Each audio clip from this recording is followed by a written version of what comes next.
Bayern Munich without Robert Lewandowski. Well, that will be a thing next season. Ali Moreno, 35 Bundesliga goals in 34 appearances last season. They're going to have to find goals from somewhere else. Are they still clear favourites for the Bundesliga without him? Yes, they are. The gap between them and the rest, including Borussia Dortmund, was significant. And by significant, I mean even wider than Robert Lewandowski. Now, does Borussia Dortmund then have an opportunity to close that gap? Yeah, I think so. But I just don't think that they have enough to really threaten Bayern Munich. And I also do think that Bayern Munich will be able to figure out life after Robert Lewandowski. They won't be nearly as explosive. They won't be nearly as productive. But I do think that they'll have enough players in the attack with Sadio Mané and Sergio Gnabry and Thomas Müller. There's enough talent there to spread the goals around and Bayern Munich continue to dominate Bundesliga. That's a front three that is probably going to be the front three of most teams in world football. It's still frightening. Where's the focal point there? Because you're right, they'll all get goals, but where's the focal point that they'll all look for to try and score the goals? There is no focal point. All these guys will rotate in and out of positions, and to some degree, some people may say, well, that's the beauty of not having an out-and-out striker, and that you'll have guys that can come in and out of places and can pump into spaces into the 18-yard box and can also be a threat. So the threat is not just Lewandowski, it's the threat of players around him. Well, okay, I get the argument. I understand it. I'm with you. I hear you, but I disagree with you because you just mentioned 35 goals in 34 appearances. That's guaranteed. That's right there. You don't have to go searching for it. You know Lewandowski is going to give you that much. That doesn't mean that Bayern Munich is not going to be able to score goals. They will. But there's always moments during a season, and certainly during a Champions League campaign, where you need that one guy that can give you something different that you can count on and rely upon to score the goals. That had been Robert Lewandowski from Bayern Munich. He's no longer there. So now it's going to have to be sort of by committee. Who has the hot hand? Who's feeling good about himself? Who puts himself in the best positions this week or next week or the weekend after that? It's not going to be just Lewandowski. It's going to be just a cast of characters. In this case, as we just mentioned, it'd be Sadio Mané, who will have, I think, a much more important role now that Lewandowski is not there. And then I also think that the experience of Thomas Müller is going to have to play a part in this. For the last few seasons, he has become more of a provider. And while he can still do that job, I think there's an opportunity here. And I think a responsibility here for Thomas Müller to take more of a goal-scoring position now, because Lewandowski is not going to be occupying those spaces. He's going to have to be the one that maybe gets on the rebounds that we have seen him score for so many years. Gnabry, Müller, and Sadio Mané is a potent front three. But so many games are played in football these days. Bundesliga, Champions League, DFB Pokal as well for Bayern. If you were them, would you look to go and sign another number 9 or a Lewandowski replacement that either may start every week or maybe someone in the mix? Do they need him?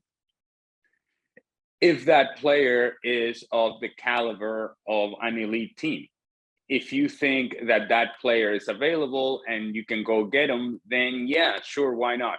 But don't go chasing a player that you think could potentially do the job, but you're not quite certain. I think if you're Bayern Munich, you are not in the business of taking a gamble just for the sake of pleasing the fans and say, hey, look, Lewandowski's gone, but we have gone and done this. Don't go chase it. It's a slippery slope. And unless you're certain that the player that you're going after is going to do the job for you in a manner in which you feel comfortable and confident that the team can benefit from it, then so be it. But if not, I think you have to be patient. You have to see the big picture and say, okay, can we just take a step back, evaluate what our options are, and then go again next season in the next transfer market, not the winter market, but in the next summer market, and see what is a player that could be available for us that we could go after and really make the investment that we need and we want. If you're a coach of anybody in Germany facing Bayern Munich next season in the Bundesliga, are you using the fact that, hey, they've just lost 35 goals from their team? They've just lost over 100 goals over the last 3 years from their team. They've just lost their fear factor. Is that something that you would use when you're trying to motivate your team to face Bayern Munich?